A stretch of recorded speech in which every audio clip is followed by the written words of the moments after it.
اور یاد رکھو جب گناہ کرتے کرتے انسان کا دل سخت ہو جاتا ہے، پھر عبدالغفار صاحب 1.5 گھنٹے تقریر، مولانا جرجیز صاحب 2 گھنٹے تقریر کر لیں، معراج ربانی صاحب 3 گھنٹے تقریر کر لیں، کوئی دنیا کا بڑا سے بڑا عالم آ جائے اور تقریریں کرتا رہے، دل کی دنیا نہیں بدلتی ہے۔ یہ اہل حدیث کا جلسہ ہے، علماء یہاں قرآن بیان کر رہے ہیں، نبی کی حدیثیں بیان کر رہے ہیں، یہاں آپ کو دین سکھایا جا رہا ہے، اس لیے نہیں کہ آپ ایک کان سے سن کر کے دوسرے کان سے اڑا دیں۔ ابھی حال میں معاملہ پیش آیا، مفتی سلمان اظہری صاحب جو ہے ممبئی کے بریلوی مسلک کے عالم ہیں، ہمارا ان سے عقیدے کا اختلاف ہے، مسلک کا اختلاف ہے، لیکن وہ اپنی جگہ ہے، لیکن بہرحال وہ مسلمانوں کے ایک جماعت کے عالم ہیں۔ ان کو ابھی جونا گڑھ کے اندر انہوں نے ایک بیان میں ایک شعر پڑھا تھا، اس شعر کی وجہ سے ان کو اریسٹ کر لیا پولیس نے، حالانکہ ضمانت مل گئی ہے، فی الحال وہ رہا ہو گئے، لیکن ابھی کیس چل رہا ہے۔ ڈاکٹر ذاکر نائک کے اوپر مسائل آئے، مصیبتیں آئیں، آج وہ بیچارے انڈیا کے باہر ہیں،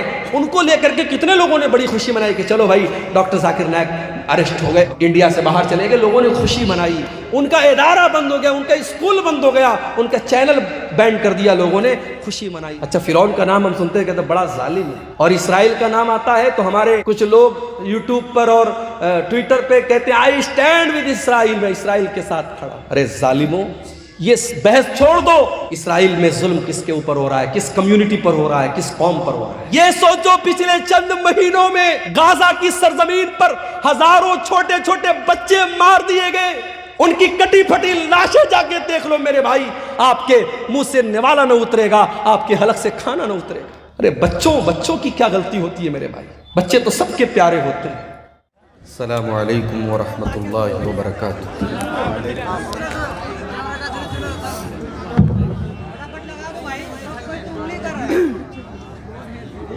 الحمدللہ نحمده ونستعینه ونستغفره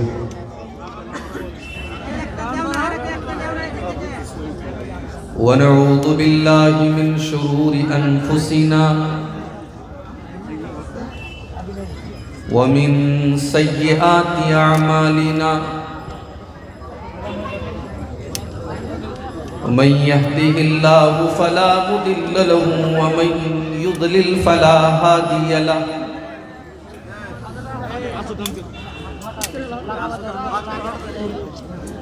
وأشهد أن لا إله إلا الله وحده لا شريك له وأشهد أن محمدا عبده ورسوله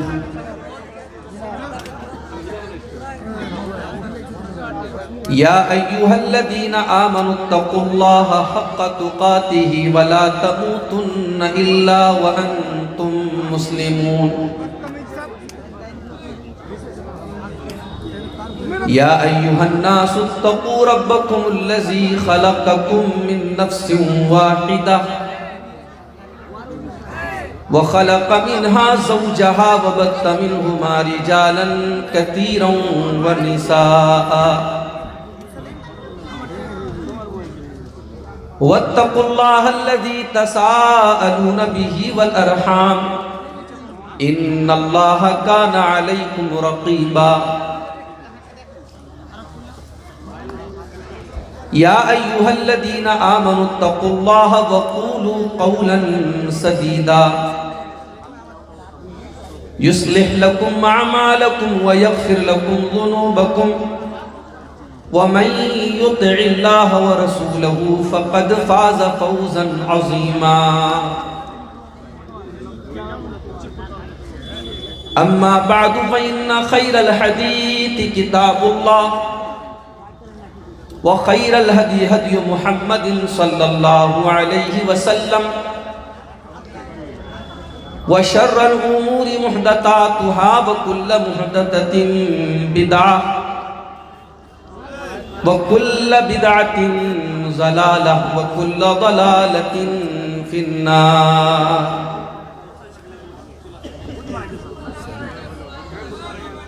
أعوذ بالله من الشيطان الرجيم بسم الله الرحمن الرحيم ظہر الفساد فی البر والبحر بما کسبت ایدی الناس لیذیقہم بعض الذی عملوا لعلہم یرجعون۔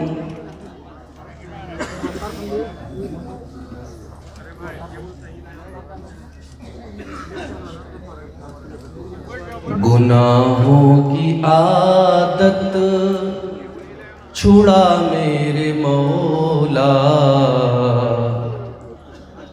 گناہوں کی عادت چھڑا میرے مولا، مجھے نیک انسان بنا میرے مولا، میری سابقہ ہر خطا میرے مولا، تو رحمت سے اپنی مٹا میرے مولا، تو قدرت سے اپنی بدل نیکیوں سے، تو قدرت سے اپنی بدل نیکیوں سے، ہر ایک میری لغزش خطا میرے مولا، ہر ایک میری لغزش خطا میرے مولا، تجھے تو خبر ہے میں کتنا برا ہوں، تجھے تو خبر ہے میں کتنا برا ہوں، تو عیبوں کو میرے چھپا میرے مولا،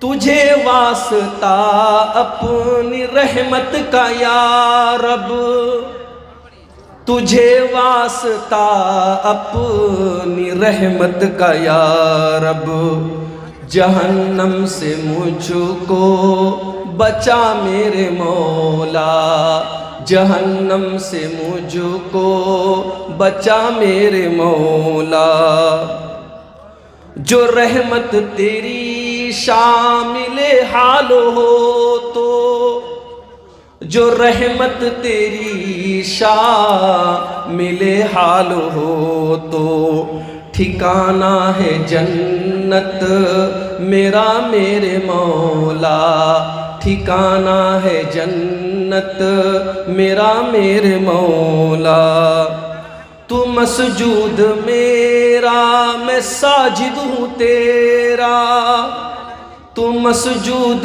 میرا میں ساجد ہوں تیرا، تو مالک میں بندہ تیرا میرے مولا، تو مالک میں بندہ تیرا میرے مولا، گناہوں کی عادت چھڑا میرے مولا، مجھے نیک انسان بنا میرے مولا۔ صدر محترم، علماء کرام، محترم بزرگوں، نوجوان ساتھیوں، ماں اور بہنوں، پیارے بچوں، سیما پور کا یہ پروگرام جس کی تیاری مہینوں پہلے سے ہو رہی تھی، بڑی کامیابی کے ساتھ اب تک یہ پروگرام چلا۔ مجھ سے پہلے آپ نے کئی تقریریں سماعت کی، مجھ سے ٹھیک پہلے میرے صوبہ اتر پردیش ہی کی دھرتی سے، اٹاوا کی سرزمین سے، نوجوان خطیب میرے چھوٹے بھائی شیخ عادل ریاضی حفظہ اللہ کا آپ نے موقر خطاب سماعت کیا۔ ان کے پہلے آپ نے دیگر علماء کی تقریریں سنی۔ سچ تو یہ ہے میرے بھائی، اگر عمل کرنے کی نیت ہماری ہے تو جتنی تقریریں ہو گئی، جتنی باتیں ہو گئیں، اتنے پر اگر ہم عمل کر لیں تو انشاءاللہ ہماری نجات کے لیے کافی ہے۔ مسئلہ یہ ہے ہمارا، ہم سننے کے شوقین ہیں، ہر گاؤں میں جلسہ ہو رہا ہے، اور ہم اچھی طریقے سے جانتے ہیں کہ ہمارے سیمانچل کے جلسوں کو ہم نے جلسے اور تقریر کے بجائے ایک قسم کی رسم بنا کے رکھا ہے۔ سسرال میں شادی ہو اور داماد نہ آئے چلے گا، اور سسرال میں جلسہ ہو اور داماد نہ آئے نہیں چلے گا۔ لوگ بتاتے ہیں کہ جلسے والے سامعین کے لیے جتنے جانور ذبح کرتے ہیں اس سے کہیں زیادہ جانور گاؤں میں ذبح ہوتے ہیں مہمانوں کے لیے۔ جس گاؤں میں جلسہ ہے اس گاؤں میں سمجھو بھائی ہر گھر میں بڑی رونق ہے، ہر گھر میں مہمان آئے۔ یہاں تک تو چلو ٹھیک ہے، کوئی حرج کی بات نہیں۔ اگر ایک سال میں ایک ایسا دن مل رہا ہے آپ کو ایک دوسرے سے ملنے جلنے کا، اکٹھا ہونے کا، بھائی اپنی بہنوں کو بلا رہا ہے، سسر اپنے داماد کو بلا رہا ہے، نانا اپنے نواسوں کو بلا رہا ہے، کوئی مسئلہ نہیں، کوئی حرج کی بات نہیں۔ مگر اس سے بڑھ کر کے آپ جلسے میں آئے، آپ نے تقریروں کو سنا، ایک کان سے سنا اور دوسرے کان سے اڑا دیا۔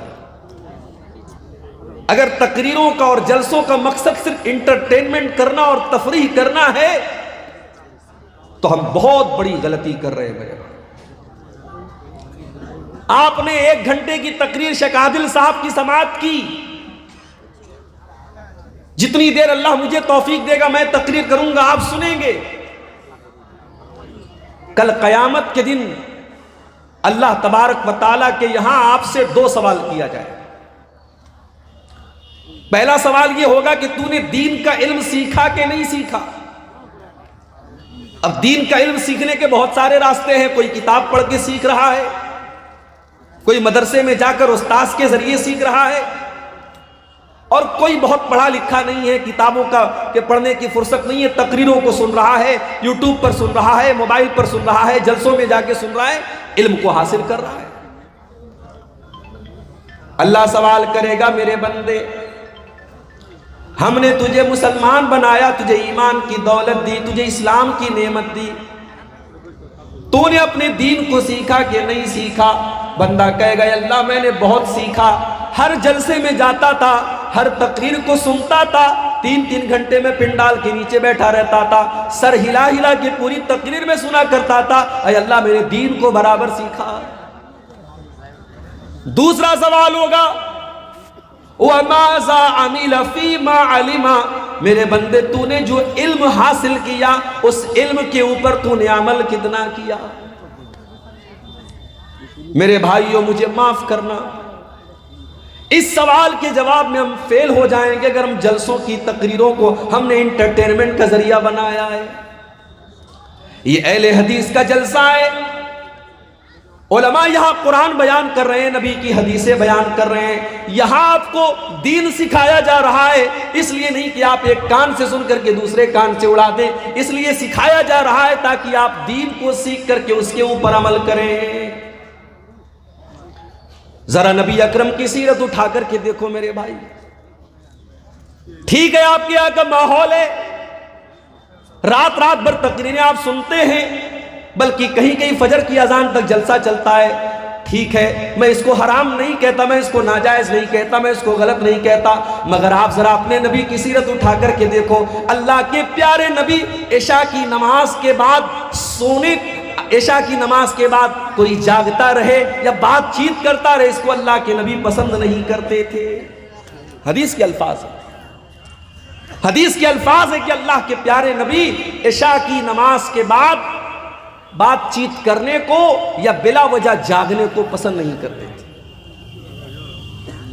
اور اللہ کے رسول کے زمانے میں صحابہ کرام کا طریقہ کیا تھا؟ 2 گھنٹے کی تقریر نہیں ہوتی تھی ان کے دور میں، نہ صحابہ کے دور میں ہوتی تھی، نہ تابعین کے دور میں ہوتی تھی۔ ان کا طریقہ کیا تھا، ان کا انداز کیا تھا؟ عبداللہ ابن مسعود کہتے ہیں ہم اللہ کے نبی سے قرآن کی 10 آیتیں سیکھا کرتے تھے، ہم اللہ کے پیارے نبی سے قرآن کی 10 آیتیں سیکھا کرتے تھے، اور جب تک ان 10 آیتوں پر عمل نہیں کر لیتے تھے ہم آگے نہیں بڑھتے تھے۔ ہم نبی سے 10 آیتوں کو سیکھتے تھے اور ان کے اوپر عمل کرتے تھے، پھر 11ویں کا نمبر آتا تھا۔ معاف کرنا میرے بھائی، ہماری کمی یہی ہے، اور پانی یہیں پر مر رہا ہے۔ ہم سننے کے شوقین ہیں، عمل کرنے کے شوقین نہیں ہیں۔ دعا کرو اللہ نے جس طریقے سے ہمیں جلسوں میں جانے کا شوق دیا ہے، تقریروں کو سننے کا شوق دیا ہے، علماء سے محبت کا جذبہ دیا ہے، اللہ تعالیٰ علماء کی ان صحیح باتوں پر، ان دین کی باتوں پر ہم کو عمل کی بھی توفیق عطا فرمائے۔ میرے بھائیوں، ایک انسان کی زندگی میں سب سے خطرناک چیز کیا ہے؟ اگر ہم غور کریں، ہماری زندگی میں سب سے خطرناک اگر کوئی چیز ہے، سب سے ڈینجرس، سب سے ہانی کارک، سب سے نقصان دہ اگر کوئی چیز ہے تو اس چیز کا نام ہے گناہ۔ بھائی، جو چیز آپ کو اللہ سے دور کر دے، جو چیز آپ کو شیطان کی گود میں لے جا کے بٹھا دے، جس چیز کی وجہ سے قیامت کے دن آپ ناکام ہو جائیں، وہ چیز آپ کے لیے کبھی فائدے مند نہیں ہو سکتی، وہ دنیا کی سب سے خطرناک چیز ہے۔ اسی لیے اللہ تعالیٰ قرآن میں کہتا ہے ظہر الفساد فی البر والبحر بما کسبت ایدی الناس۔ میرے بندو، خشکی کے اندر، تری کے اندر، زمین کے اوپر اور سمندر کے اندر جہاں پر بھی تم کو فساد نظر آ رہا ہے، جہاں پر بھی تم کو بگاڑ نظر آ رہا ہے، جہاں پر بھی تم کو تباہی نظر آ رہی ہے، بما کسبت ایدی الناس، یہ لوگوں کے کرتوتوں کا نتیجہ ہے، یہ لوگوں کے گناہوں کا نتیجہ ہے، یہ لوگوں کی بدعمالیوں کا نتیجہ ہے۔ اور آگے اللہ کیا کہتا ہے؟ لِيُذِيقَهُمْ بَعْدَ الَّذِي عَمِلُوا۔ میرے بندو، یہ مصیبتیں جو تم دیکھ رہے ہو، یہ آفتیں جو تم دیکھ رہے ہو، یہ پریشانیاں جو تم دیکھ رہے ہو، یہ تمہارے بعض اعمال کی سزا ہے، یہ ہر گناہ کی سزا نہیں ہے۔ اگر اللہ ہر گناہ کی سزا دے دے، مَا تَرَكَ عَلَىٰ ظَهْرِهَا مِن دَابَّةٍ، تو زمین کے اوپر کوئی جاندار ہی باقی نہ بچے۔ کچھ گناہوں کی سزا اللہ دنیا میں دیتا ہے، مصیبتوں کی شکل میں، پریشانیوں کی شکل میں، تباہی کی شکل میں۔ اس کا مطلب یہ ہوا کہ کائنات میں جہاں پر بھی بگاڑ نظر آ رہا ہے، اس کے پیچھے ریزن کیا ہے، کارن کیا ہے، وجہ کیا ہے؟ انسان کے گناہ ہیں، انسان کی نافرمانیاں ہیں۔ اور آگے بڑھیے، قرآن کا پہلا پارہ اٹھائیے، وَقُلْنَا يَا آدَمُ اسْكُنْ أَنْتَ وَزَوْجُكَ الْجَنَّةَ فَكُلَا رَغَدًا مِنْ حَيْثُ شِئْتُمَا وَلَا تَقْرَبَا هَذِهِ الشَّجَرَةَ۔ اے آدم، جنت میں آرام سے اپنی بیوی کے ساتھ، حوا کے ساتھ تم رہو، جو چاہے کھا لو، جو چاہے پی لو، جہاں چاہے موج مستی کرو، لیکن اے آدم، حوا، اس پیڑ کے قریب نہ جانا، اس درخت کے قریب نہ جانا۔ اللہ نے منع کر دیا ایک پیڑ کے بارے میں، اس پیڑ کے قریب مت جانا۔ اب ہمارا نوجوان کیا پوچھتا ہے؟ شیخ صاحب، اس پیڑ کا نام کیا تھا؟ تجھے کھانا ہے کیا؟ کیوں پوچھتا ہے؟ ہماری عادت ہے فضول سوالات کرنے کی، جس سوال کا کوئی مقصد نہیں وہ سوال کرتے ہیں۔ آدم علیہ السلام کو اللہ تعالیٰ نے ایک پیڑ کے قریب جانے سے منع کیا، پیڑ کس چیز کا تھا، اس کا کیا مطلب ہے؟ اللہ نے پیڑ کا نام نہیں لیا ہے، ہمیں جاننے کی ضرورت بھی نہیں ہے۔ اللہ نے کہا اے آدم، اے حوا، اس پیڑ کے قریب نہ جانا، اگر جاؤ گے فَتَكُونَا مِنَ الظَّالِمِينَ، تو تم ظالموں میں سے ہو جاؤ گے۔ فَأَزَلَّهُمَا الشَّيْطَانُ عَنْهَا فَأَخْرَجَهُمَا مِمَّا كَانَا فِيهِ۔ شیطان نے ہمارے باپ آدم کو اور ہماری ماں حوا کو دونوں کو بہکا دیا۔ عوام میں یہ بات بھی مشہور ہے کہ ابلیس نے حضرت حوا کو بہکایا اور حضرت حوا نے آدم کو بہکایا۔ یہ غلط بات ہے، یہ قرآن کے خلاف بات ہے۔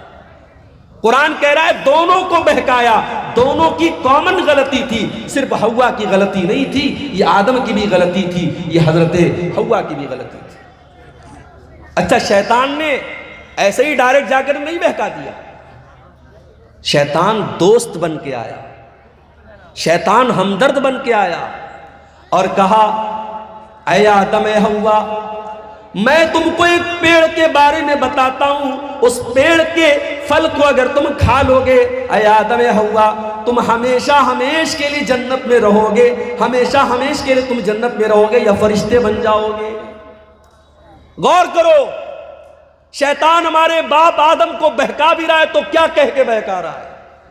ان تکونا ملکین، اے آدم اے حوا، اس پیڑ کو کھا لو تم فرشتے بن جاؤ گے۔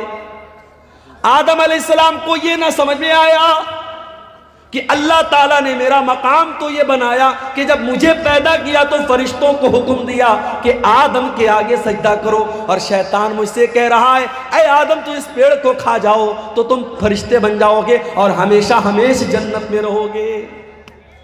اللہ نے اس سے بڑا مقام دیا تھا، لیکن شیطان نے ایسی پٹی پڑھائی کہ ہمارے باپ آدم کو سمجھ میں نہیں آیا۔ پتہ یہ چلا میرے بھائی، ہم اسی آدم کی اولاد ہیں اور ہم بھی شیطان کے آگے بے بس ہو جاتے ہیں اور کمزور پڑ جاتے ہیں اور اکثر شیطان کی چالوں میں آ جاتے ہیں۔ اور یہ بھی پتہ چلا شیطان دشمن بن کر کے نہیں آتا، شیطان دوست بن کر کے آتا ہے۔ وَقَاسَمَهُمَا إِنِّي لَكُمَا لَمِنَ النَّاصِحِينَ، شیطان نے قسم کھائی، کہا اے آدم میں قسم کھاتا ہوں اللہ کی، میں تمہارا بھلا چاہتا ہوں، میں تمہارا برا نہیں چاہتا۔ ہمارے سامنے کوئی اللہ کی قسم کھا لے، میں مارکیٹ میں جاتا ہوں، سامان خرید لیا، سامان کا ریٹ پوچھا دکاندار سے، اس نے کہا 100 روپے کا ہے، مجھے لگا یار کچھ مہنگا مل رہا ہے، میں نے کہا یار 90 کا دے دو، کہتا ہے مولوی صاحب اللہ کی قسم میں نے 80 کا خریدا ہے۔ اب مولوی صاحب دکان پر گئے، دکاندار نے اللہ کی قسم کھا لی تو مولوی صاحب تو بیچارے مولوی صاحب ہوتے ہیں، اللہ کا نام سن کے پگھل جاتے کہ بیچارہ قسم کھا رہا ہے تو جھوٹ تو نہیں بول رہا ہوگا۔ اللہ والے اللہ کے نام پر بڑی آسانی سے بیوقوف بن جاتے ہیں، یہ جملہ نوٹ کر لو، اللہ والے اللہ کے نام پر بہت آسانی سے بیوقوف بن جاتے ہیں۔ حیدرآباد جیسی سرزمین پر میں گیا، وہاں لوگوں نے بتایا مولوی صاحب بڑی بڑی داڑھی والے اور ماتھے پر سجدے کا نشان رکھنے والے آج بزنس میں حالت یہ ہے، لاکھوں اور کروڑوں کا لوگوں کا مال لے کر کے بیٹھے ہوئے ہیں، دکان بند کر کے غائب ہیں اور لوگ پریشان ہیں، کتنے لوگوں نے مال بیچا ہے، پیسہ لینے کے لیے جا رہے تو دکان بند ہے، داڑھی اتنی بڑی ہے اور سجدے کا نشان اتنا بڑا ہے، آدمی دھوکہ کھا گیا کہ اتنا نیک انسان ہے، یہ تو فراڈ نہیں کرے گا، یہ تو دھوکہ نہیں کرے گا۔ میرے بھائیوں، اللہ والے اللہ کے نام پر بڑی آسانی سے بیوقوف بن جاتے۔ ابلیس نے قسم کھائی، کہا میں تمہاری بھلائی چاہتا ہوں۔ آدم علیہ السلام نے اس کی بات مان لی اور اس پیڑ کو کھا لیا جس پیڑ کے قریب بھی جانے سے اللہ نے منع کیا تھا۔ اچھا اللہ نے یہ نہیں کہا تھا مت کھاؤ، اللہ نے یہ بھی نہیں کہا اے آدم پھل مت توڑو، اللہ نے کہا پھل کے قریب بھی مت جاؤ۔ آپ کہیں دیکھتے ہوں گے جہاں الیکٹرک پول ہوتا ہے اور وہاں پہ کرنٹ اور پاور ہوتا ہے تو اس پہ لکھا رہتا ہے خطرہ، بڑے بڑے دو اس پہ کھوپڑی بنی رہتی ہے اور دو ہڈیاں بنی رہتی ہیں اور بیچ میں لکھا رہتا ہے خطرہ، تاکہ آدمی دور سے الرٹ ہو جائے کہ اس میں خطرہ ہے۔ جس گناہ کے بارے میں اللہ کہہ دے قریب مت جاؤ، اس کے قریب بھی نہیں جانا چاہیے۔ میرے نوجوان ساتھیوں، آج سماج میں زناکاری اور بدکاری عام ہوتی چلی جا رہی ہے اور آج موبائل کا استعمال زناکاری کے ایک آلے کے طور پر ہو رہا ہے۔ آج موبائل پر ہونے والی ایک چیٹنگ کہاں پر جا کے ختم ہوتی ہے کوئی نہیں جانتا۔ آج کتنے زنا کے واقعات ہوئے جس کی شروعات ایک مس کال سے ہوتی ہے، ایک رانگ نمبر سے آئی ہوئی کال سے ہوتی ہے، ایک غلط نمبر سے آئے ہوئے میسج سے ہوتی ہے۔ میرے پیارے بھائیوں، اسی لیے اللہ قرآن میں جب زنا کا نام لیتا ہے تو یہ نہیں کہتا ہے کہ زنا مت کرو، اللہ فرماتا ہے وَلَا تَقْرَبُوا الزِّنَا إِنَّهُ كَانَ فَاحِشَةً وَسَاءَ سَبِيلًا، میرے بندو تم زنا کے قریب بھی نہ جانا، یہ بڑا گندا کام ہے۔ اللہ نے قریب بھی جانے سے منع، اور اسی لیے مردوں سے کہا گیا جب چلو راستے میں تو اپنی نگاہوں کو جھکا کر چلو، عورتوں سے کہا گیا جب گھر سے نکلو تو پردے میں نکلو، اپنے گھر میں اپنے بھائی کے سامنے، اپنے باپ کے سامنے، اپنے محرم رشتہ دار کے سامنے بھی عورت سے کہا گیا وَلْيَضْرِبْنَ بِخُمُرِهِنَّ عَلَى جُيُوبِهِنَّ، اپنے دوپٹے کو اپنے سینے پر رکھو، اپنے سینے کو کھلا مت رکھو۔ کیوں میرے بھائی؟ اس لیے کہ قرآن ہمیں زنا کے قریب بھی جانے سے منع کرتا ہے۔ انڈیا کی حکومت نے اجازت دے دی، انڈیا سے کوئی عورت اگر حج کرنے جانا چاہتی ہے، عمرہ کرنے جانا چاہتی ہے، اسے کسی مرد کی ضرورت نہیں ہے، وہ اکیلی جا سکتی ہے، اسے کسی محرم کی ضرورت نہیں ہے۔ مگر آپ کسی عالم سے فتویٰ جا کے پوچھو، کٹیہار کا علاقہ ہے، مولانا رحمت اللہ صاحب بڑے عالم ہیں، شیخ انعام الحق مدنی صاحب بڑے عالم ہیں، اب جا کے پوچھو کہ شیخ صاحب عورت عمرہ کرنے جانا چاہتی ہے، اس کا کوئی محرم رشتہ دار نہیں ہے، کیا کر سکتی ہے؟ علماء جواب دیں گے نہیں کر سکتی ہے۔ کیوں؟ آج کے دور میں کوئی پرانے زمانے کی طرح سفر نہیں ہو رہا ہے، گھوڑے پہ سفر نہیں ہو رہا ہے، اونٹ پہ سفر نہیں ہو رہا ہے، فلائٹ کا سفر ہے۔ باغ ڈوگرا اور کلکتہ سے آپ فلائٹ پکڑیں اور ڈائریکٹ آپ سعودی عرب پہنچ جائیں، ریاض پہنچ جائیں، 4 گھنٹے میں آپ سعودی عرب پہنچ جائیں۔ آج کے دور میں تو کوئی خطرہ نہیں ہے، مگر علماء جواب یہی دیں گے کہ یہ قرآن، یہ نبی کا حکم ہے، یہ شریعت کا حکم ہے، ہمیں اس میں منطق نہیں لگانا ہے، ہمیں اس میں لاجک نہیں لگانا ہے۔ عورت کو اگر عمرہ کرنا ہے، حج کرنا ہے، تو اس کا کوئی محرم رشتہ دار ہونا چاہیے یا اس کا شوہر ہونا چاہیے۔ میرے پیارے ساتھیوں، کیوں اسلام نے یہ حکم دیا؟ اس لیے کہ اسلام زنا کے قریب بھی جانے سے ہمیں منع کرتا ہے۔ اللہ نے کہا تھا یا آدم تم اس پیڑ کے قریب بھی نہ جانا۔ شیطان نے بہکایا اور آدم علیہ السلام نے اور ان کی بیوی حوا نے دونوں نے اس پیڑ کو کھا لیا، اس کے پھل کو کھا لیا۔ اب جیسے ہی دونوں نے پھل کو کھایا، قرآن کیا کہتا ہے؟ فَلَمَّا ذَاقَا الشَّجَرَةَ بَدَتْ لَهُمَا سَوْآتُهُمَا وَطَفِقَا يَقْصِفَانِ عَلَيْهِمَا مِنْ وَرَقِ الْجَنَّةِ، دونوں نے جب اس پیڑ کو کھا لیا تو دونوں کے بدن سے کپڑے اتر گئے اور دونوں ننگے ہو گئے۔ ہمارے باپ آدم بھی ننگے ہو گئے، ہماری ماں حوا بھی ننگی ہو گئی۔ ہائے ہائے، اب جیسے ننگے ہوئے، اچھا اس کا مطلب کہ جنت میں کپڑا تھا، اس کا مطلب کہ جنت میں کپڑا تھا، دونوں کپڑا پہنے ہوئے تھے، کپڑے اتر گئے، دونوں ننگے ہو گئے۔ اب ننگا رہنا ان کو پسند نہیں ہے۔ قرآن کہتا ہے دونوں اپنے آپ کو کور کرنے لگے، ڈھانپنے لگے، جنت کے جو پیڑ پودے تھے اس کے پتوں سے اپنی شرمگاہ کو ڈھانپنے لگے۔ پتہ یہ چلا کہ ننگا رہنے والا اور ننگی رہنے والی عورت یہ حضرت آدم کی اولاد میں سے کہلانے کی حقدار نہیں ہے۔ آدم کا کلچر یہ نہیں ہے، یہ حوا کا کلچر نہیں کہ ننگا رہا جائے۔ آج چلے جاؤ، آپ کے انڈیا کی بات کر رہا ہوں، آپ گوا میں چلے جاؤ، گوا میں چلے جاؤ، سمندر کے بیچ پر جوان جوان عورتیں پورے جسم کو ننگا کر کے دھوپ کھا رہی ہیں، اور دنیا کہتی ہے صاحب یہ بڑے ماڈرن لوگ ہیں، بڑے یہ ترقی یافتہ لوگ ہیں۔ میں تھوکتا ہوں ایسی ترقی پر، میں تھوکتا ہوں ایسی تہذیب پر، میں تھوکتا ہوں ایسے کلچر پر۔ یہ آدم کا کلچر نہیں ہے، یہ حوا کا کلچر نہیں ہے۔ میرے باپ آدم اور میری ماں حوا کے بدن سے جب کپڑا اترا، دونوں کو شرم محسوس ہوئی اور دونوں نے اپنی شرمگاہ کو کور کیا، اپنے آپ کو کور کیا، اپنے آپ کو ڈھانپا۔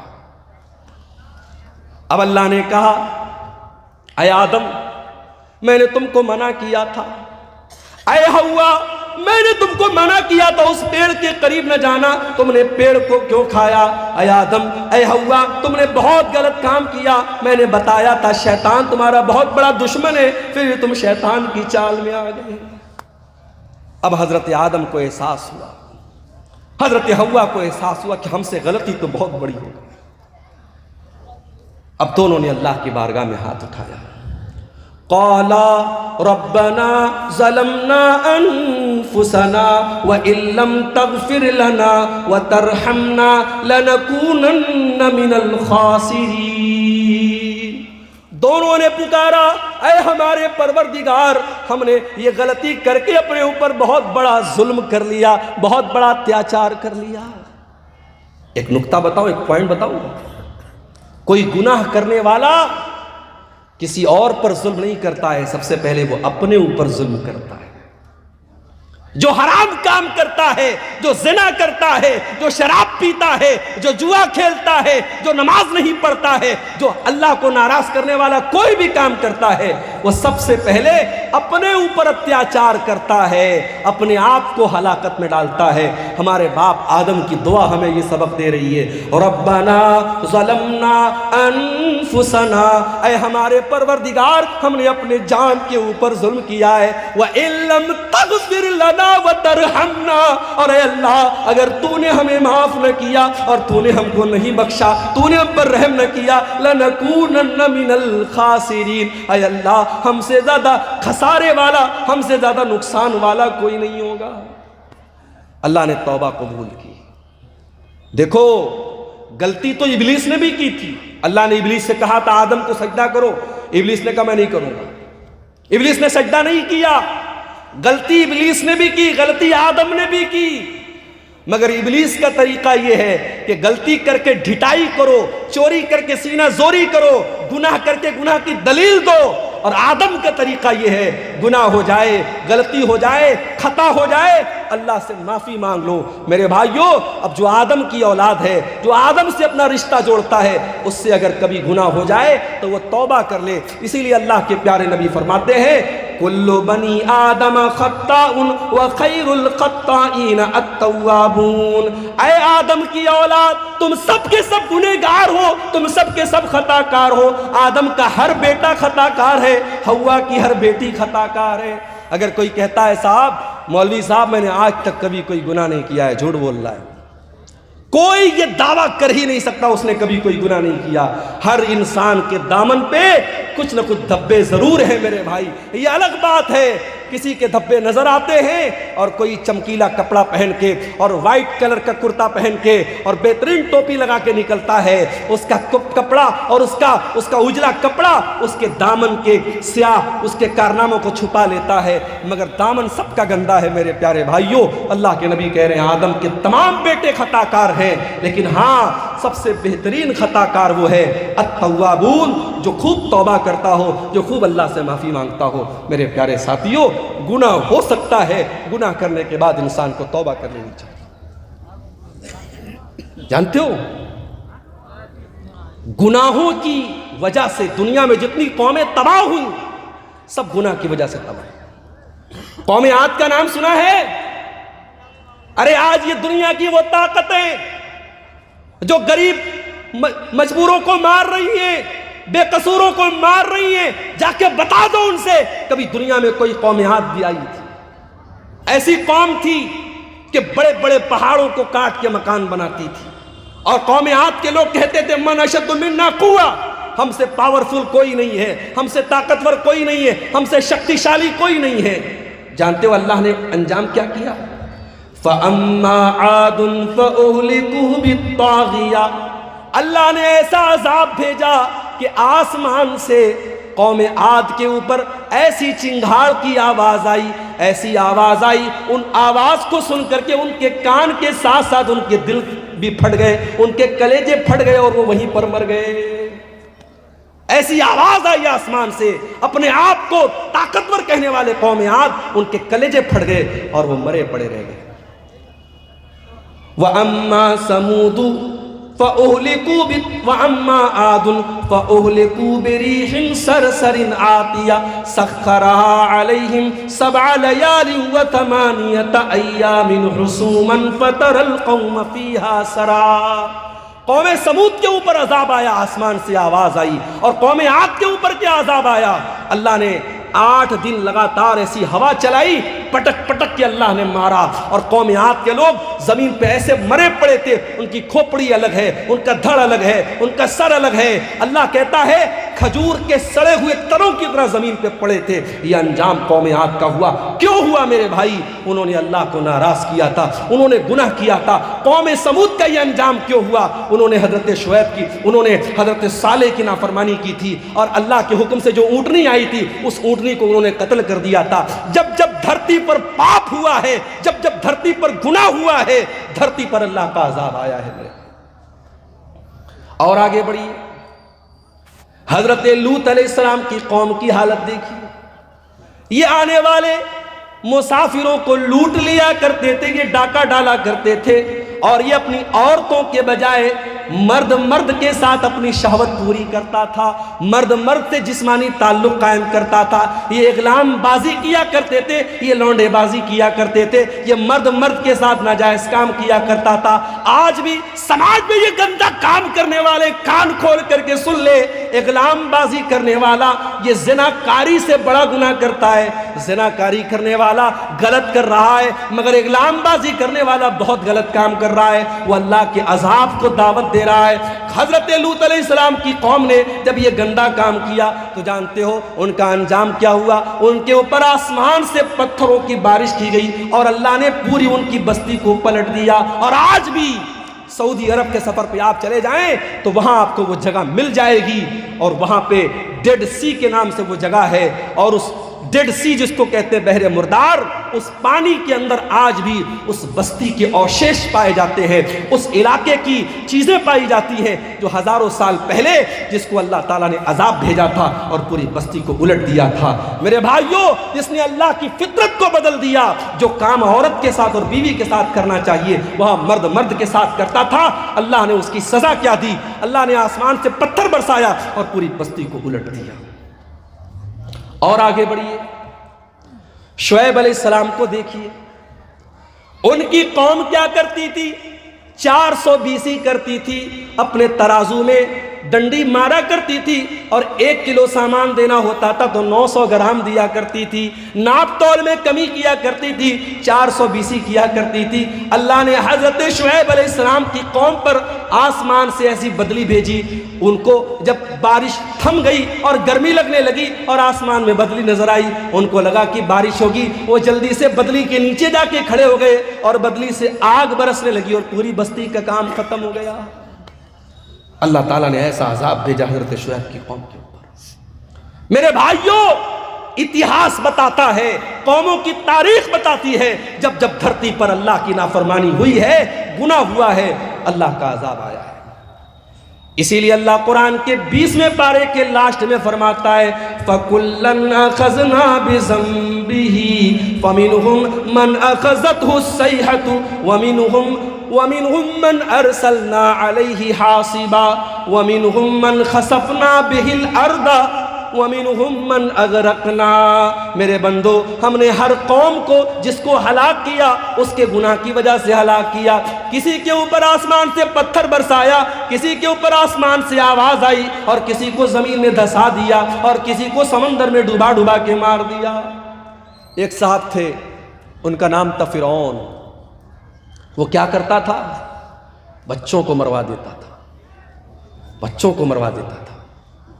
اچھا، فرعون کا نام ہم سنتے ہیں کہتے بڑا ظالم ہے، اور اسرائیل کا نام آتا ہے تو ہمارے کچھ لوگ یوٹیوب پر اور ٹویٹر پہ کہتے ہیں آئی اسٹینڈ ود اسرائیل، میں اسرائیل کے ساتھ کھڑا ہوں۔ ارے ظالموں، یہ بحث چھوڑ دو، اسرائیل میں ظلم کس کے اوپر ہو رہا ہے، کس کمیونٹی پر ہو رہا ہے، کس قوم پر ہو رہا ہے؟ یہ سوچو، پچھلے چند مہینوں میں غازہ کی سرزمین پر ہزاروں چھوٹے چھوٹے بچے مار دیے گئے، ان کی کٹی پھٹی لاشیں جا کے دیکھ لو میرے بھائی، آپ کے منہ سے نوالا نہ اترے گا، آپ کے حلق سے کھانا نہ اترے گا۔ ارے بچوں کی کیا غلطی ہوتی ہے میرے بھائی؟ بچے تو سب کے پیارے ہوتے ہیں۔ کہیں اسکول ہوتا ہے روڈ پر تو سرکار وہاں پہ بورڈ لگاتی ہے کہ گاڑی دھیرے چلائیے، یہاں بچوں کا اسکول ہے۔ بچوں کے ڈاکٹر کے یہاں جاؤ تو بڑے بڑے وہاں پہ بورڈ لگے رہتے ہیں، keep silent there are children, خاموش رہیے یہاں پر بچے ہیں۔ بچوں سے ہم اتنا پیار کرتے ہیں، بچوں کا اتنا خیال کرتے ہیں۔ میرا پروگرام ہونے والا ہے میرٹھ کی سرزمین پر 17 تاریخ کو، ابھی آج وہاں سے فون آیا کہ پرمیشن نہیں ملا۔ میں نے کہا کیوں نہیں ملا؟ بولے 18 تاریخ کو ایگزام ہونے والا ہے اور پرشاسن نے کہا کہ ہم آپ کو پرمیشن نہیں دے سکتے، بچوں کو رات میں ایگزام کی تیاری کرنا ہوگا، آپ لاؤڈ اسپیکر لگائیں گے، بچے تیاری نہیں کر پائیں۔ اتنا بچوں کا لوگ خیال کرتے ہیں۔ ہزاروں لاکھوں بچے مار دیے گئے، ان کی لاشیں بے گور و کفن پڑی ہے میرے بھائیوں، اور آج دنیا اس کا سپورٹ کر رہی ہے۔ ایک فرعون، اس کو لوگ گالی دیتے بڑا ظالم تھا۔ ارے فرعون تو بچوں کو مرواتا تھا، بچیوں کو نہیں مرواتا تھا۔ اس کو کسی نے بتایا تھا کہ تیری حکومت میں ایک بچہ پیدا ہوگا جو آگے چل کے تیری حکومت کو ختم کر دے گا۔ اپنے آپ کو رب کہتا تھا، اپنے آپ کو خدا کہتا تھا، مگر اتنا بزدل تھا جب اس کو بتایا کسی جوتشی نے کہ تیری حکومت میں ایسا بچہ پیدا ہوگا، اس نے آرڈر دے دیا، سارے بچوں کو مروانے کا آرڈر دے دیا۔ مگر اللہ کی قدرت دیکھو میرے بھائی کہ اس نے اتنے بچوں کو مروایا، مگر حضرت موسیٰ علیہ السلام کو اللہ کو بچانا تھا۔ اللہ نے کیسے بچایا، لمبا واقعہ ہے، میں وہ آپ کو ادھر نہیں لے کے نہیں جانا چاہتا ہوں۔ کس طریقے سے فرعون کے محل میں اور فرعون کے پیسے سے حضرت موسیٰ کی پرورش ہوتی ہے۔ اور یہی فرعون جب موسیٰ علیہ السلام اس سے آ کے کہتے ہیں کہ اے فرعون میں اللہ کا رسول ہوں، میں رب العالمین کا رسول ہوں، تو فرعون اللہ کا مذاق اڑاتا ہے، کہتا ہے وما رب العالمین، اے موسیٰ کون رب العالمین؟ میں سب کا رب ہوں، میں جلاتا ہوں، میں مارتا ہوں۔ وَهَذِهِ الْأَنْهَارُ تَجْرِي مِن تَحْتِي، اے موسیٰ میں مصر کا بادشاہ ہوں اور یہ بڑی بڑی ندیاں میرے محل کے پاس سے گزرتی ہیں، میں ان نہروں کا مالک ہوں، میں ان ندیوں کا مالک ہوں۔ اے موسیٰ تو ڈھنگ سے بول بھی نہیں سکتا ہے، تو کیا میرا مقابلہ کرے گا؟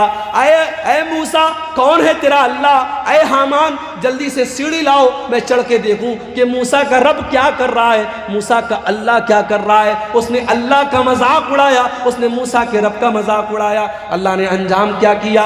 اسی فرعون کو جو اپنی حکومت پر بڑا ناز کیا کرتا تھا، اللہ نے پانی میں ڈوبو ڈوبو کر کے مار دیا۔ وَمِنْهُمْ مَنْ أَغْرَقْنَا، ہم نے بہت سارے لوگوں کو زمین میں ڈوبا ڈوبا کے مار دیا۔ اللہ کا عذاب میرے بھائی گناہوں کی وجہ سے آتا ہے۔ یہ گناہ بڑے خطرناک ہوتے ہیں میرے بھائی۔ ہمارے گھر میں کاکروچ آ جائیں ہم دوا لاتے ہیں، ہمارے کمرے میں چوہا آ جائے ہم چوہے کو پکڑنے کی مشین لاتے ہیں۔ کیوں؟ کیونکہ ہم یہ مانتے ہیں کہ ہمیں نقصان پہنچا رہا ہے۔ یہ چوہے ہمارے کھانے پینے کی چیزوں کو کتر جائیں گے، ہمارے کپڑوں کو برباد کر دیں گے، ہم ان کے لیے انتظام کرتے ہیں۔ میرے بھائی ہم چوہوں کو بھگانے کا انتظام کرتے ہیں، ہم کیڑوں کو بھگانے کا انتظام کرتے ہیں، ہم مچھروں کے لیے مچھردانی کا انتظام کرتے ہیں، اور دنیا کی سب سے خطرناک چیز ہے گناہ۔ ہم گناہ سے بچنے کی کوئی کوشش نہیں کرتے۔ سب سے خطرناک چیز ہے گناہ میرے بھائی۔ اور جانتے ہو گناہ کا اثر باڈی پر بعد میں پڑتا ہے، گناہ کا اثر سب سے پہلے دل پر پڑتا ہے۔ اور نوٹ کر لو میری بات، میں نوجوانوں سے کہنا چاہتا ہوں کبھی خوبصورتی پر ناز مت کرنا، کبھی اپنے حسن پر ناز مت کرنا۔ اللہ کو خوبصورتی اور حسن سے مطلب نہیں ہے، اللہ کو تمہارے دل سے مطلب ہے۔ ان اللہ لا ينظر الى صورکم واجسامکم، اللہ کے نبی فرماتے ہیں اللہ تمہارے چہروں کو نہیں دیکھتا ہے، اللہ تمہارے جسم کو نہیں دیکھتا ہے، اللہ تمہارے دل کو دیکھتا ہے۔ اسی لیے اللہ کے نبی فرماتے ہیں انسان کی باڈی میں، انسان کے شریر میں ایک حصہ ایسا ہے اذا صلحت صلح الجسد کلہ، اگر وہ صحیح ہے تو انسان کی باڈی صحیح ہے، اگر وہ گڑبڑ ہے تو انسان کی باڈی گڑبڑ ہے۔ الا وہی القلب، اللہ کے نبی اپنے سینے کی طرف اشارہ کر کے فرماتے ہیں او لوگوں وہ دل ہے، وہ دل ہے، وہ دل ہے۔ دل کا درست ہونا بڑا ضروری ہے۔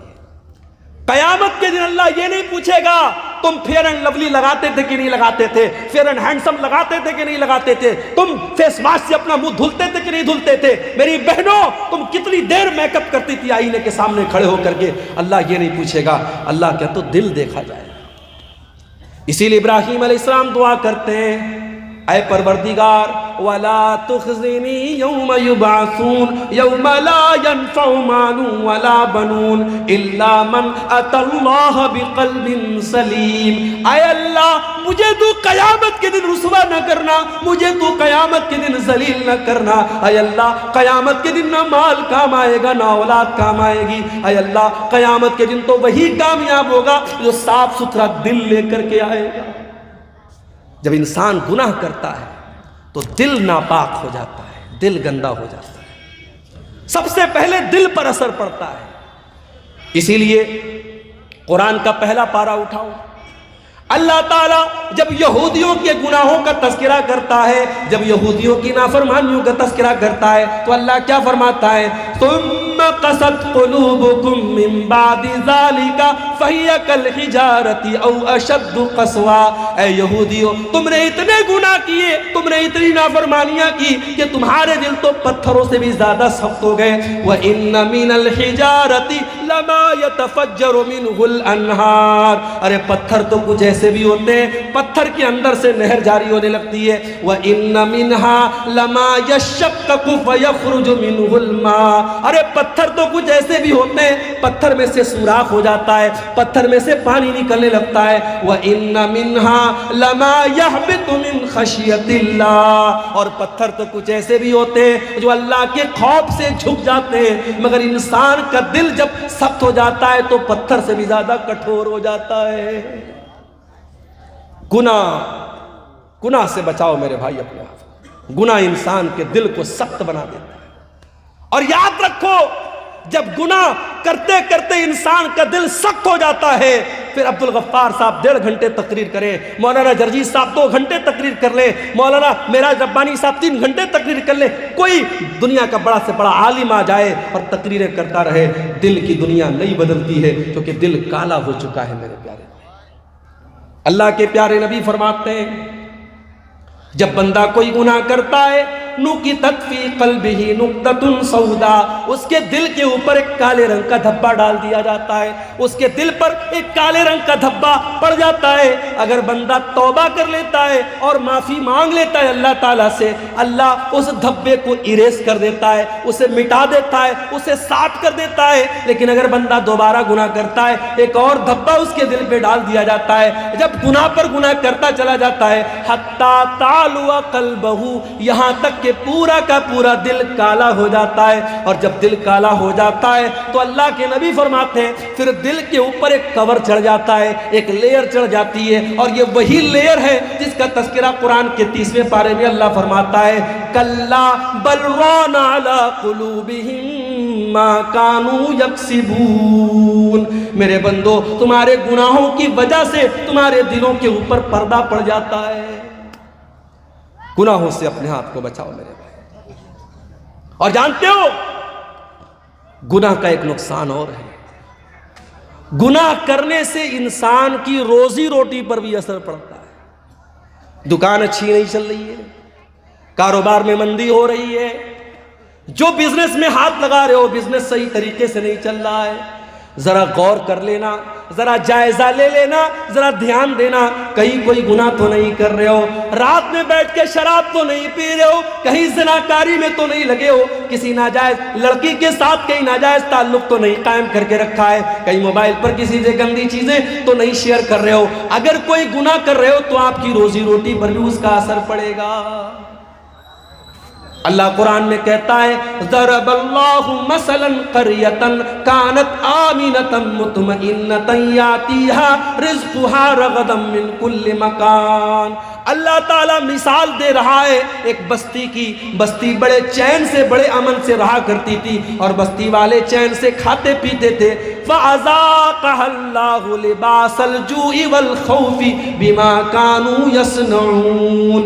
جب بستی والوں نے گناہ کرنا شروع کیا اللہ نے روزی روٹی کا راستہ بند کر دیا اور اس بستی کے لوگ بھوکے مرنے لگے.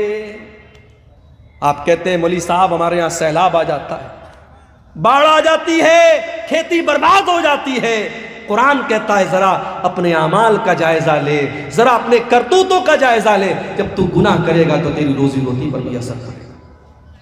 اب یہاں ایک سوال پیدا ہوا, شیخ صاحب ہمارے گاؤں میں ایک بیاج خور آدمی ہے, بیاج کا دھندا کرتا ہے, بڑا پیسہ کما رہا ہے, بڑے مکان بنا رکھے اس نے, بڑا نام ہے اس کا, فارچونر لے کے چلتا ہے, مرسڈیز لے کے چلتا ہے, کٹیہار سے گزرتا ہے لوگ سلام کرتے ہیں. آپ تو کہہ رہے گناہ کرنے سے روزی روٹی بند ہو جاتی, اس کی روزی روٹی تو بہت اچھی چل رہی ہے. آئیے اس کا بھی جواب دے دیتا ہوں. اللہ کے نبی فرماتے ہیں, مسند احمد کی صحیح روایت ہے, جب تم دیکھو کہ کسی کی روزی روٹی اچھی چل رہی اور وہ گناہ پر گناہ کیے جا رہا ہے تو تم اس سے دھوکہ نہ کھانا. اللہ اس کو ڈھیل دے رہا ہے, اللہ اس کو مہلت دے رہا ہے, اور ایک دن اللہ تعالیٰ اپنی رسی کو ٹائٹ کرنے والا ہے. اور اس کے بعد اللہ کے نبی قرآن کی آیت پڑھتے ہیں, فَلَمَّا نَسُوا مَا ذُكِّرُوا بِهِ فَتَحْنَا عَلَيْهِمْ أَبْوَابَ كُلِّ شَيْءٍ حَتَّى فَرِحُوا بِمَا أُوتُوا. اللہ فرماتا ہے جو ہماری نافرمانی کرتے ہیں ہم ان کو بہت نوازتے ہیں, بہت دولت دیتے ہیں, خوب روپیہ پیسہ دیتے ہیں. حتیٰ نسوا ما ذکروا بہ, یہاں تک کہ جب وہ اللہ تعالیٰ کی نصیحت کو بھول جاتے ہیں, اخذناہم بغتۃ فاذا ہم مبلسون, ہم اچانک اس کو پکڑ لیتے ہیں اور پھر وہ ہلاک ہو جاتا ہے. میرے بھائی, اللہ کی پکڑ بڑی خطرناک ہے, اللہ کی پکڑ بڑی سخت ہے. اگر گناہ کے باوجود آپ کی روزی روٹی اچھی چل رہی ہے, آپ کے بچے تندرست ہیں, آپ کا مکان اچھا ہے, آپ کا کاروبار اچھا ہے, تو دھوکے میں نہ پڑے رہنا. جب اللہ کی پکڑ آئے گی تو بھاگنے کا راستہ نہیں ملے گا. اور آگے بڑھیں. گناہ کا ایک نقصان اور ہوتا ہے میرے بھائی. گناہ کرنے والا جب گناہ کرتا ہے تو اللہ تبارک و تعالیٰ اسے ذلیل کرتا ہے. گناہ کرنے والے کو اللہ تعالیٰ ذلیل کرتا ہے. آج نہیں تو کل وہ ذلیل ہوگا. گناہ کرنے والا عزت نہیں پا سکتا. آپ پوچھیں گے مولوی صاحب اس کی دلیل کیا ہے؟ دلیل آپ سب کو یاد ہوگی. دعائے قنوت پڑھتے ہو نہیں وتر کی نماز میں؟ کتنے لوگوں کو دعائے قنوت یاد ہے؟ ذرا ہاتھ اٹھاؤ تو دیکھوں بھائی سیما پور والوں کو کتنے لوگوں کو دعائے قنوت یاد ہے؟ ماشاءاللہ, ایک آدمی نے ہاتھ اٹھایا. بند کرا دیجئے بھائی صاحب, جلسہ کرانا. اگر اتنے جلسے کرانے کے باوجود اگر آپ کو ویتر میں پڑھی جانے والی دعائے قنوت یاد نہیں ہے تو یہ بہت افسوس کی بات ہے. اس کا مطلب کہ ہم خالی سر ہلانے کے لیے جلسے میں آتے ہیں, ہم کو تو دین کی بیسک بات بھی نہیں معلوم ہے, دعائے قنوت یاد نہیں ہے.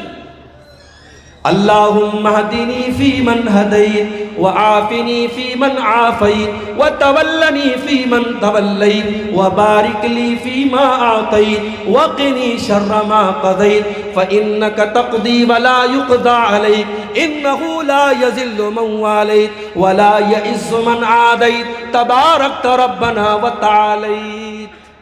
بڑی پیاری دعا ہے. اس دعا کے مطلب پر غور کرو. اے اللہ تو مجھے ہدایت دے دے اور مجھے ان لوگوں میں شامل کر دے جن کو تو نے ہدایت دی ہے. وعافنی فی من عافیت, اے اللہ مجھے تو عافیت دے دے, چین دے دے, سکون دے دے اور ان لوگوں میں شامل کر دے جن کو تو نے عافیت دی ہے. وتولنی فی من تولیت, اور اے اللہ تو جس سے محبت کرتا ہے, تو جس کو دوست بناتا ہے, اے اللہ ان لوگوں میں تو مجھ کو بھی شامل کر دے. وبارک لی فی ما اعطیت, اے اللہ تو نے جو دیا ہے اس میں تو مجھ کو برکت دے دے. وقنی شر ما قضیت, اور اے اللہ جو تو فیصلہ کرتا ہے اپنے فیصلے میں کوئی اگر ایسا فیصلہ ہے جو میرے حق میں برا ہے, اے اللہ تو اس سے بچا لے. فَإِنَّكَ تَقْضِي وَلَا يُقْضَى عَلَيْكَ, اے اللہ سب کا فیصلہ تو کرتا ہے, تیرا فیصلہ کوئی نہیں کر سکتا ہے. إِنَّهُ لَا يَذِلُّ مَن وَالَيْتَ, اے اللہ تو جس سے دوستی کر لے, تو جس سے محبت کر لے, اے اللہ وہ انسان کبھی ذلیل نہیں ہو سکتا. وَلَا يَعِزُّ مَن عَادَيْتَ, اور اے اللہ تو جس کو دشمن بنا لے وہ کبھی دنیا میں عزت نہیں پا سکتا. گناہ کرنے والا ذلیل ہوتا ہے میرے. وَمَن يُهِنِ اللَّهُ فَمَا لَهُ مِن مُكْرِمٍ, اللہ تعالیٰ جس کو ذلیل کر دے اسے دنیا میں کوئی عزت دینے والا نہیں ہے. گناہ کی وجہ سے انسان ذلیل ہوتا ہے. گناہ کا ایک نقصان اور ہے, گناہ کرنے والے کی زندگی میں پیسہ آ سکتا ہے, دولت آ سکتی ہے, شہرت آ سکتی ہے, نام کما سکتا ہے, مگر سکون کبھی نہیں آ سکتا. وہ دولت کمائے گا پھر بھی راتوں میں اس کو نیند نہیں آئے گی، اس کے بچے اس کے نافرمان ہو جائیں گے، اس کی بیوی اس سے بے وفائی کرے گی، اس کے گھر میں دولت ہوگی، شہرت ہوگی، سب کچھ ہوگا، مگر چین اور سکون نہیں ہوگا۔ اسی لیے اللہ قرآن میں کہتا ہے وَمَنْ أَعْرَضَ عَنْ ذِكْرِي فَإِنَّ لَهُ مَعِيشَةً ضَنْكًا۔ او لوگو، جو میرے ذکر سے منہ موڑے گا، جو میری شریعت کو چھوڑ دے گا، ہم اس کی زندگی سے سکون کو ختم کر دیں گے۔ وَنَحْشُرُهُ يَوْمَ الْقِيَامَةِ أَعْمَى، اور قیامت کے دن ہم اس کو اندھا بنا کر کے اٹھائیں گے۔ قَالَ رَبِّ لِمَ حَشَرْتَنِي أَعْمَى، وہ بندہ کہے گا اے اللہ تو مجھ کو اندھا بنا کے کیوں اٹھا رہا ہے، میں تو دنیا میں اچھا بھلا دیکھا کرتا تھا۔ اللہ فرمائے گا قَالَ كَذَلِكَ أَتَتْكَ آيَاتُنَا فَنَسِيتَهَا وَكَذَلِكَ الْيَوْمَ تُنْسَى۔ اللہ فرمائے گا میرے بندے، میری آیتیں تیرے سامنے پڑھی جاتی تھی، تو دیکھ کر کے اندیکھا کر دیتا تھا، تو اندھا بن جاتا تھا، تو مجھ کو بھول گیا، میں تجھ کو بھول گیا۔ تو گناہ کرنے سے سکون ختم ہوتا ہے۔ اور ایک بڑا خطرناک پوائنٹ بتا رہا ہوں، نوٹ کر لو، گناہ کا ایک بہت بڑا نقصان بتا رہا ہوں، گناہ کرنے والا نیکی سے محروم ہو جاتا ہے۔ آج کے دور میں کوئی کہتا ہے صاحب فجر میں نیند نہیں کھلتی، کیوں نہیں کھلتی بھائی؟ تم کو 3 بجے کٹیہار سے ٹرین پکڑنی ہے، گوہاٹی جانا ہے، بنارس جانا ہے، دلی جانا ہے، تو 2 بجے اڑ جاتا ہے اور اپنے گھر سے نکلتا ہے کہ مجھے کٹیہار 1 گھنٹہ پہلے نکلنا ہے، ٹرین مجھے پکڑنی۔ کیسے اڑ جاتا ہے؟ فجر میں نہیں اٹھتا ہے۔ کیوں نہیں اٹھتا ہے؟ گناہ کی وجہ سے اللہ تجھے فجر کی نماز سے محروم کر رہا ہے۔ یاد رکھو میرے بھائی، جب انسان گناہ کرتا ہے اللہ تعالیٰ اس سے اچھے کام کی توفیق چھین لیتا ہے۔ اور بڑے پوائنٹ کی بات بتا رہا ہوں، اگر اللہ تعالیٰ آپ سے اچھا کام لے رہا ہے، مسجدوں میں آپ پیسہ دے رہے ہیں، مدرسوں میں آپ چندہ دے رہے ہیں، علماء کے اوپر آپ خرچ کر رہے ہیں، دین کے اوپر آپ خرچ کر رہے ہیں، کتابیں چھپوا کے بانٹ رہے ہیں، غریبوں کی مدد کر رہے ہیں، تو اللہ کا شکر ادا کیجئے، اللہ آپ سے کام لے رہا ہے، یہ سب کے بس کی بات نہیں ہے، اللہ آپ سے اپنے دین کا کام لے رہا ہے۔ انسان جب گناہ کرتا ہے اللہ تبارک و تعالیٰ اسے نیکی سے محروم کر دیتا ہے۔ جنگ تبوک کا موقع یاد کرو، اسلام کے اندر ایک ایسی جنگ بھی لڑی گئی، دشمن سے کوئی لڑائی نہیں ہوئی، کوئی جنگ نہیں ہوئی، مگر اللہ کے نبی کے دور میں جو لڑائیاں اور جو جنگیں ہوئیں اس میں غزوہ تبوک کا نام آپ کو بہت آگے آگے نظر آئے گا۔ یہ وہ جنگ تھی جس میں اللہ کے نبی نے صحابہ کرام کو، اللہ تعالیٰ نے ایمان والوں کے ایمان کو پرکھ لیا تھا۔ 700 کلومیٹر کا سفر کرنا تھا، مدینہ سے 700 کلومیٹر دور جانا تھا، اور اس دور کی سپر پاور سے مقابلہ کرنا تھا، رومن امپائر سے مقابلہ کرنا تھا۔ اللہ کے نبی کی عادت تھی جب لڑائی کے لیے گھر سے نکلتے تھے تو صحابہ کو صحیح ڈائریکشن نہیں بتاتے تھے، پورب جانا ہوتا تھا کہتے تھے پچھم جانا ہے، اتر جانا ہوتا تھا کہتے تھے دکھن جانا ہے۔ اللہ کے پیارے نبی صحیح ڈائریکشن نہیں بتاتے تھے، مگر جنگ تبوک ایک ایسی جنگ ہے اللہ کے نبی نے بالکل صحیح ڈائریکشن بتایا تھا اور کہا تھا اے میرے صحابہ ہمیں تبوک جانا ہے، ہمیں مدینہ سے 700 کلومیٹر دور جانا ہے، ہمیں اس راستے پر جانا ہے۔ گرمی کا موسم تھا، کھجوروں کے پکنے کا ٹائم تھا، اس جنگ میں بہت سارے منافق لوگ نہیں گئے، بہت سارے منافق لوگ نہیں گئے، 2-4 سچے مسلمان بھی نہیں گئے اپنی کاہلی کی وجہ سے، انہوں نے بعد میں اللہ سے توبہ کر لی، لیکن جو منافق لوگ تھے، جو بے ایمان لوگ تھے، جو کامچور لوگ تھے، جو اللہ اور اس کے رسول کو دھوکہ دینے کی کوشش کرتے تھے، جب اللہ کے نبی واپس آئے تو اب یہ آ کے بہانہ کر رہے، کوئی لنگڑا کے آ رہا ہے، اے اللہ کے نبی میری تو پیر میں بہت درد تھا، میں اس لیے نہیں جا پایا، اور اے اللہ کے نبی میرے پاس پیسہ نہیں تھا، میرے پاس یہ نہیں تھا، میرے پاس وہ نہیں تھا۔ اللہ کے نبی کہتے تھے اچھا بھائی چلو ٹھیک ہے جاؤ جاؤ، تم کو معاف کیا، تم کو معاف کیا۔ اللہ کے نبی کہہ کے نظر انداز کر دیتے تھے، نبی نے تو معاف کر دیا، نبی نے نظر انداز کر دیا، مگر قرآن میں اللہ نے ان منافقوں کی پول کھول دی۔ اللہ نے فرمایا وَلَوْ أَنَّهُمْ أَرَادُوا الْخُرُوجَ لَأَعَدُّوا لَهُ عُدَّةً، اے میرے نبی اگر یہ منافق لوگ آپ کے ساتھ جانا چاہتے تو تیاری کرتے، انہوں نے کوئی تیاری نہیں کی، یہ کوئی تیاری انہوں نے نہیں کی، اس کا مطلب کہ یہ جھوٹ بول رہے ہیں، یہ کام چور لوگ ہیں، یہ اللہ کی عبادت سے بھاگنے والے لوگ ہیں۔ وَلَوْ أَنَّهُمْ أَرَادُوا الْخُرُوجَ لَأَعَدُّوا لَهُ عُدَّةً وَلَكِنْ كَرِهَ اللَّهُ بِعَاثَهُمْ فَثَبَّتَهُمْ، اے نبی ان منافقوں کو اللہ تعالیٰ نے محروم کر دیا. یہ چاہتے تب بھی آپ کے ساتھ جا نہیں سکتے تھے, اللہ نے ان کو بٹھا دیا.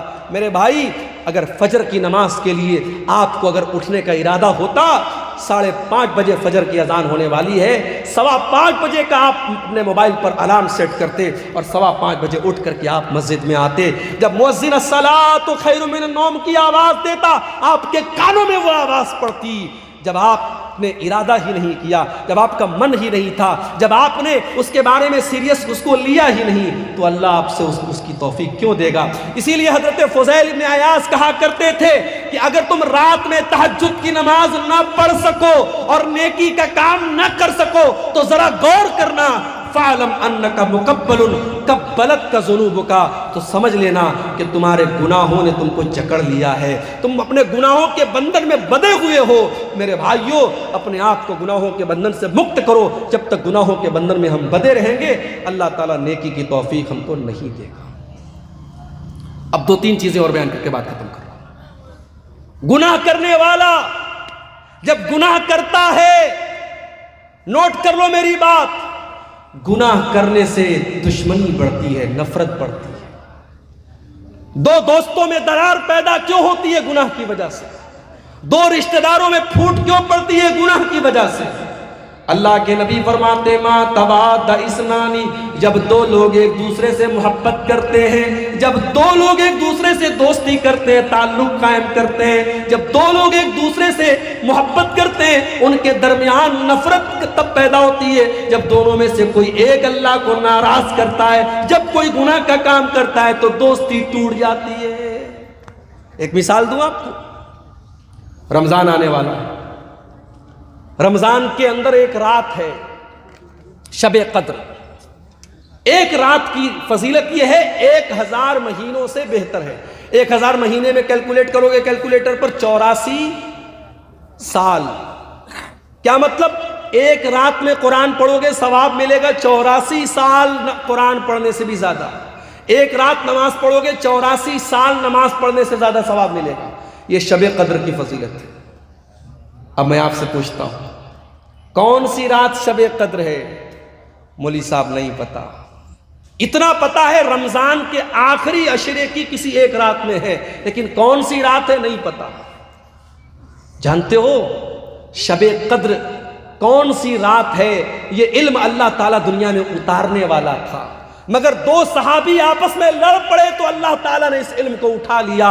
اگر وہ نہ لڑے ہوتے اور آپس میں اختلاف نہ کیا ہوتا انہوں نے شب قدر کے بارے میں, تو اللہ تعالیٰ ایگزیکٹ بتا دیتا کہ 25ویں رات شب قدر ہے یا 27ویں رات شب قدر ہے یا 23ویں رات شب قدر ہے. 2 لوگوں نے جھگڑا کیا, اللہ نے شب قدر کا علم اٹھا لیا. اختلاف ہمیشہ, جب انسان گناہ کرتا ہے تو اختلاف پیدا ہوتا ہے میرے پیارے ساتھی. اسی لیے اللہ کے نبی جب نماز کھڑی ہوتی تھی صحابہ کرام سے کہا کرتے تھے اقیموا صفوفکم, اے میرے صحابہ نماز صحیح کر لو, صفیں درست کر لو. اے میرے صحابہ اپنی صفوں کو درست کر لو.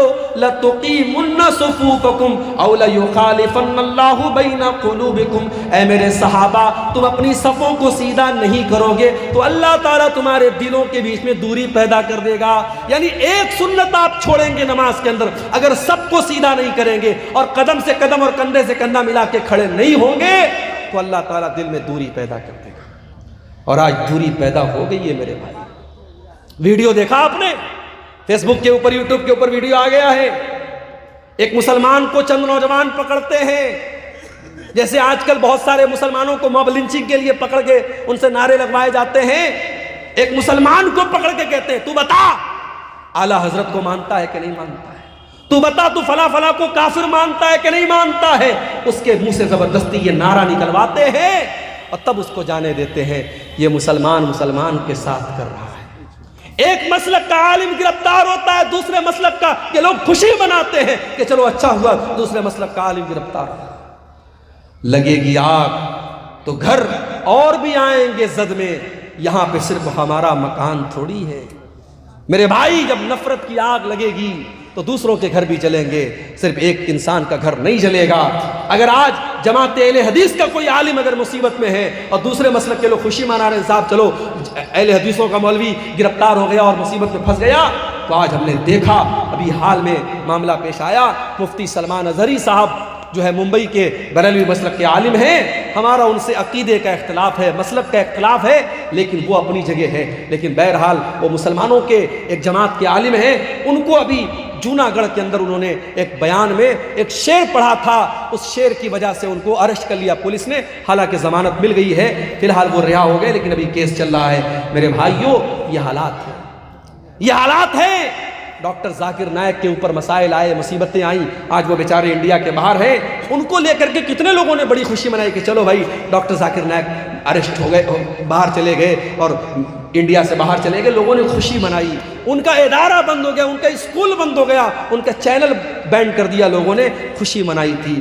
میرے پیارے ساتھیوں، یہ آپس میں نفرت اور عداوت کیوں پیدا ہوتی ہے؟ جب انسان گناہ کرتا ہے، گناہوں کی وجہ سے انسان کے دل میں دوریاں پیدا ہوتی ہیں۔ اور جانتے ہو ایک نقصان اور ہے گناہ کا، جب انسان گناہ کرتا ہے تو اس کے بیوی اور بچوں کے اخلاق پر بھی اثر پڑتا ہے۔ بچے نافرمان کیوں ہیں؟ بیوی نافرمان کیوں ہے؟ کبھی غور کرنا، باپ گٹکھا کھا رہا ہے، باپ بیڑی پی رہا ہے، باپ سگریٹ پی رہا ہے، باپ شراب پی رہا ہے، اور یہ امید کرتا ہے میرا بیٹا پانچوں ٹائم کا نمازی ہو سکتا ہے، پاسبل ہے، لیکن اگر بدچلن ہے تو اولاد بھی بدچلن ہوگی میرے بھائی۔ اگر ماں بدچلن ہے تو بیٹیاں بھی بدچلن ہوگی۔ ماں باپ کا اثر پڑتا ہے بچوں کے اوپر، اس لیے اگر چاہتے ہو ہمارے بچے صحیح ہو جائیں، ہماری بیٹیاں صحیح ہو جائیں، تو اپنے اخلاق اور کردار کو ہمیں اچھا بنانا پڑے گا۔ جب تک ہم گناہوں سے نہیں بچیں گے، ہماری اولاد کی اللہ تعالیٰ ان کی اصلاح نہیں کرے گا۔ اسی لیے قرآن ہم سے یہ کہتا ہے اپنی اولاد کو بھی جہنم کی آگ سے بچانے کی فکر کرو، اور اپنے آپ کو بھی جہنم کی آگ سے بچانے کی فکر کرو۔ یا ایھا الذین آمنوا قوا انفسکم واہلیکم نارا، اے ایمان والو اپنے آپ کو اور اپنے گھر والوں کو جہنم کی آگ سے بچاؤ۔ اب یہ تو ہو گئے گناہوں کے نقصانات۔ اب تقریر کا آخری پوائنٹ کہ وہ کیا طریقہ ہے جس سے ہم گناہوں سے بچ جائیں، کیا ایسا کریں ہم کہ ہم گناہوں سے بچ جائیں؟ قرآن ہمیں طریقہ بتاتا ہے، اقم الصلاۃ طرفی النہار وزلفا من اللیل، نماز قائم کرو دن کے دونوں کنارے پر، فجر کی نماز بھی قائم کرو اور مغرب کی نماز بھی قائم کرو، دن کے دونوں کناروں پر نماز قائم کرو، وزلفا من اللیل، اور رات کے کچھ حصے میں بھی نماز قائم کرو، یعنی عشاء کی نماز بھی پڑھو۔ یا 3 نمازوں کا ذکر ہوا، حالانکہ نماز 5 ٹائم کی ہے۔ اللہ کہہ رہا ہے دن کے دونوں حصے پہ نماز قائم کرو اور رات کے حصے میں نماز قائم کرو۔ ان الحسنات یذہبن السیئات، کیونکہ نیکی کرنے سے گناہ مٹ جاتے ہیں۔ جب آپ نماز کی پابندی کریں گے آٹومیٹک بہت سارے گناہوں سے بچیں گے۔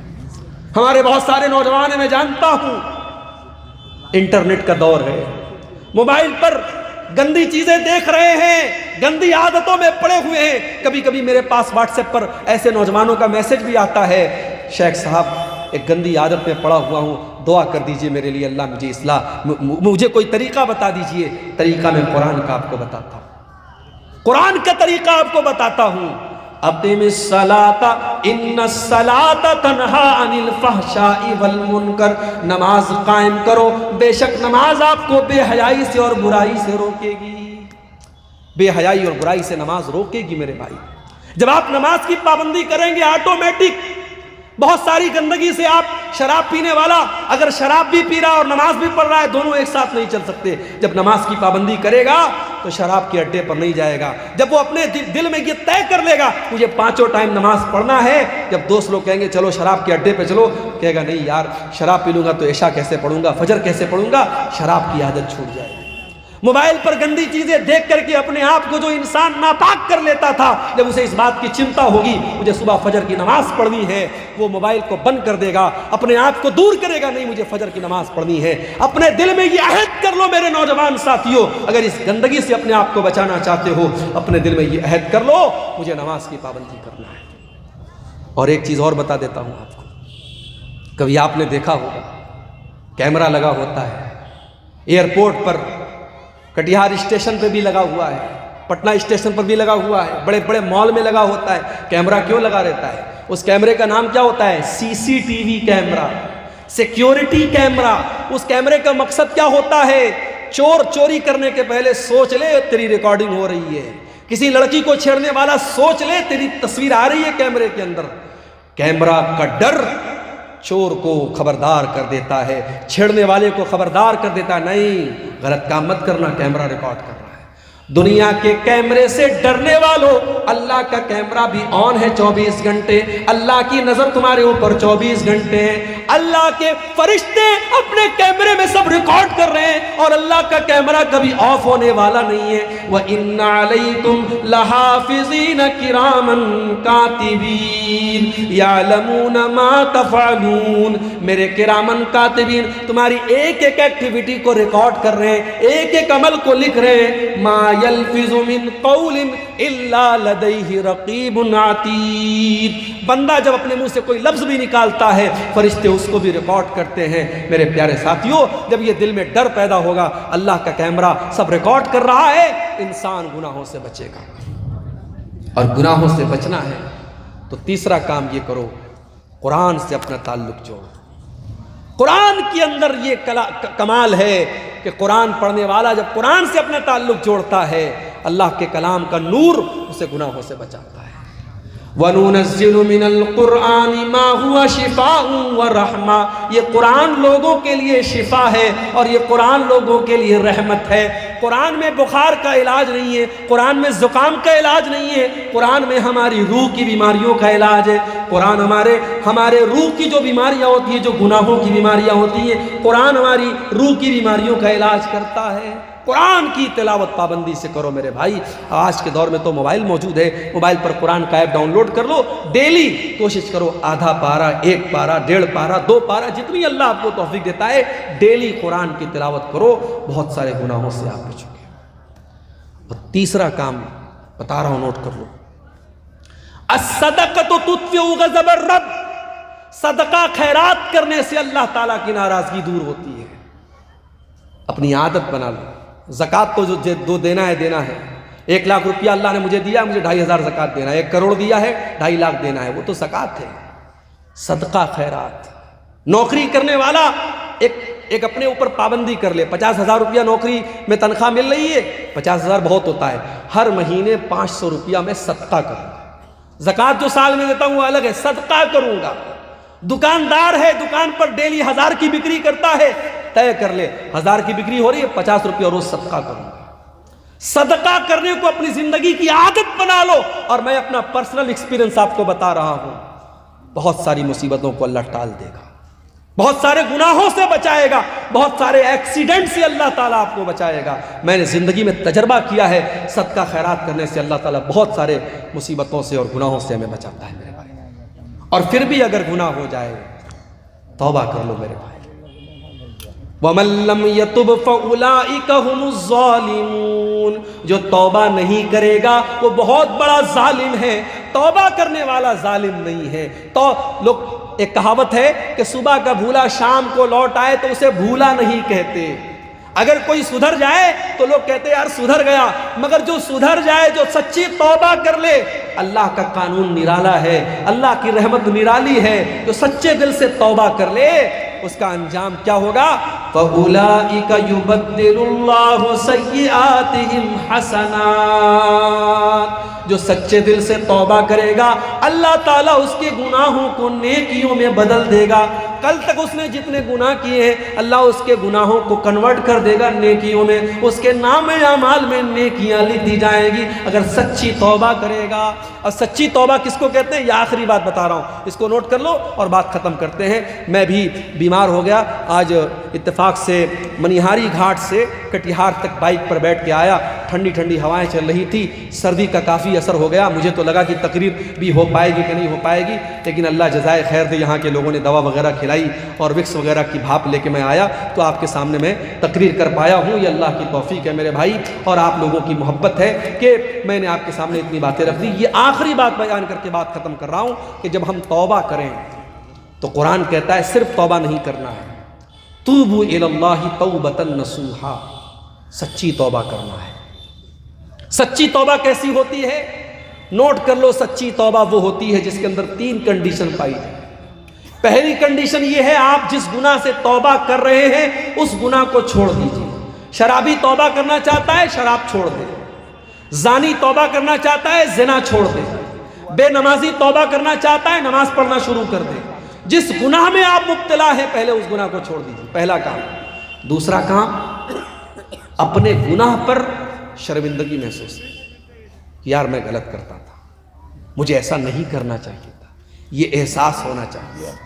اگر یہ احساس ہے کہ میں نے غلط کیا تو یہ توبہ کی پہلی سیڑھی ہے۔ اور اگر گناہ پر یہ احساس بھی نہیں ہے، آپ غلط کر رہے ہیں، کسی لڑکی کے ساتھ غلط آپ نے کام کیا اور آپ اپنے دوستوں میں فخر کے ساتھ بیان کر رہے ہیں، تو یہ ڈھٹائی ہے، یہ چوری اور سینہ زوری ہے۔ اور یاد رکھو، جو اپنے گناہوں پر اتراتا ہے، گناہوں پر ڈھٹائی کرتا ہے، اللہ تعالیٰ کے اس کی مغفرت کا چانس بہت کم ہے۔ اللہ کے نبی فرماتے ہیں میری امت میں سب کی معافی ہو سکتی ہے مگر اس کی معافی نہیں ہوگی جو کھلم کھلا گناہ کرے گا۔ تو پہلا کام گناہ کو چھوڑ دے، دوسرا کام گناہ پر شرمندہ ہو، اور تیسرا کام کیا کرنا ہے؟ آئندہ فیوچر میں، بھوشیہ میں اس گناہ کو نہ کرنے کا پکا ارادہ کرے۔ پکا ارادہ، یہ نہیں کہ شام کو توبہ کر لی صبح کو پھر وہی کام کرنے لگا۔ پکا ارادہ کر لے مجھے یہ کام نہیں کرنا ہے۔ یہ 3 چیزیں اگر ہیں تو سچی توبہ ہے۔ اور چوتھی چیز اور شامل کر لو، اگر آپ نے کسی کا حق مارا ہے، کسی کا پیسہ لے لیا ہے، کسی کو گالی دے دی ہے، کسی کی غیبت کی ہے، تو اس سے جا کے معافی مانگ لو اور اس کا جو حق لیا ہے وہ حق دے دو، تب آپ کی توبہ اللہ کے یہاں قبول ہو۔